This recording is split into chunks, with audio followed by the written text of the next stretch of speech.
Hello and welcome to PsyWicV. This is the third and final episode in our forgiveness series. This episode will be about reconciliation. Make sure you watch the previous 2 episodes in order to have the context for this one. I'm excited to talk about reconciliation. Are you? Let's go!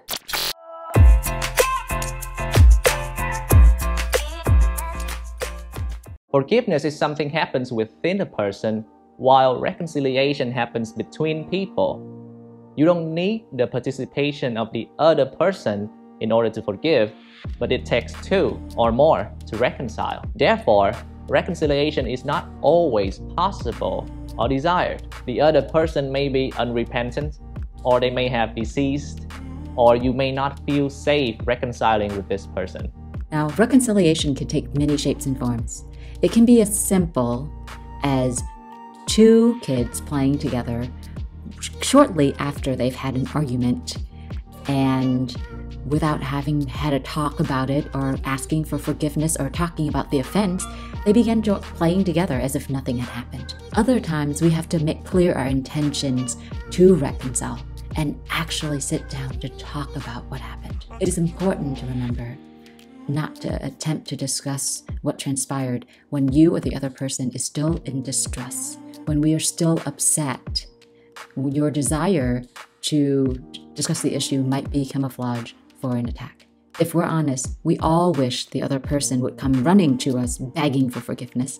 Then we would endow them with forgiveness, and it would be one-sided, and we could reconcile and move on. Now, in reality, reconciliation can only happen when there is humility and empathy from both sides. Even if we believe that the other person is wrong, it would be wise to deal with our own misbehavior before we try to correct the other person. Draw a circle around yourself and examine your part in the incident and take responsibility for that part.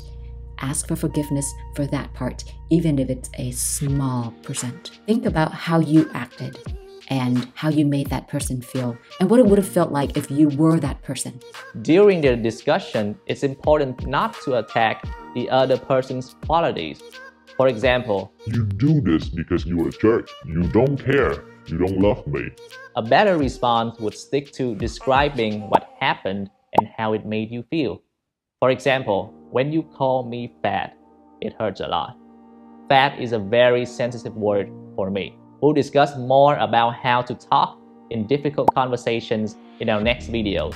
4 pitfalls in communication. 2 very unhelpful ways to respond to a reproach from the other person are denial and justification. Denial is when we go, "I didn't do that. You shouldn't be hurt by that." Justification is when we go, "I hit you, but because you hit me first." These kinds of response invalidate the person's experience because the underlying message is that your hurt isn't real, or your hurt is real, but there's a good reason for me to hurt you. Generally, it is better to offer your reasons after you have owned up to your part and ask for forgiveness. If we truly believe the reproach was incorrect, assume that the person is feeling hurt or angry for a good reason. Be curious and find out why. For example, "You seem angry. What happened? I want to know. Help me understand." Reconciliation is restoring trust when trust is broken.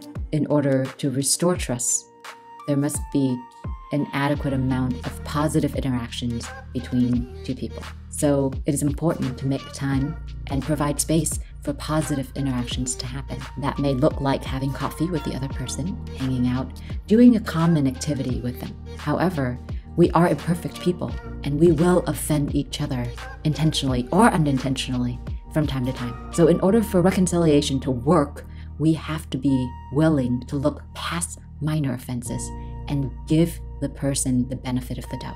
We cut ourselves slack all the time. When we make a mistake, we tend to attribute our mistake on the circumstance around us. But when other people make a mistake, we tend to attribute that on their character. We need to extend the same grace and forgiveness to them. Even more so, we need to focus on our own misbehavior and behaviors. Reconciliation is a process, and it is not a linear one.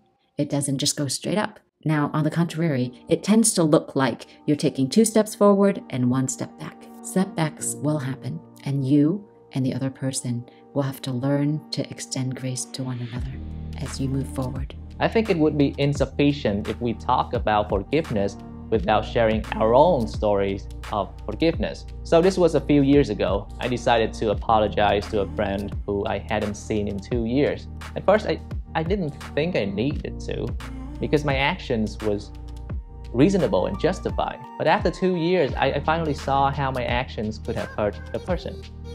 So I decided to send them an email saying sorry for my actions and ask if there's any other things that I did that hurt them I didn't know about. I want to own up to all of that, because if other people can hurt me in ways that they don't understand, I can do the same to others too. My mentality was that even if this person goes off on me, I'll stay calm and own up to my mistakes. Fortunately, they replied very graciously, saying that they are sorry as well. We are very far apart geographically, but I'm glad I did it, because I'm now confident that if I run into this person on the street, I can look at them straight into the eye and be confident that I have done all I can to make things right. It took 2 years for me to grow to the point where I recognize my responsibility. Sometimes I wish I was perfect, but I'm not. I hurt people. That's not okay. Still, I think it's important to put down our pride and try to make things right whenever we can. Now that concludes our episode on reconciliation. We know that we haven't provided you with all the information you needed, but we hope that these pointers provide you with the benefit of the doubt for another person. And reconciliation is not about you or about them. It is about you both and being able to move forward in this journey, enjoying life that is intended for you. We hope the content of this video had been beneficial to you. If you liked what we presented, give us a thumbs up and subscribe to our channel. We look forward to seeing you soon. Have a good one.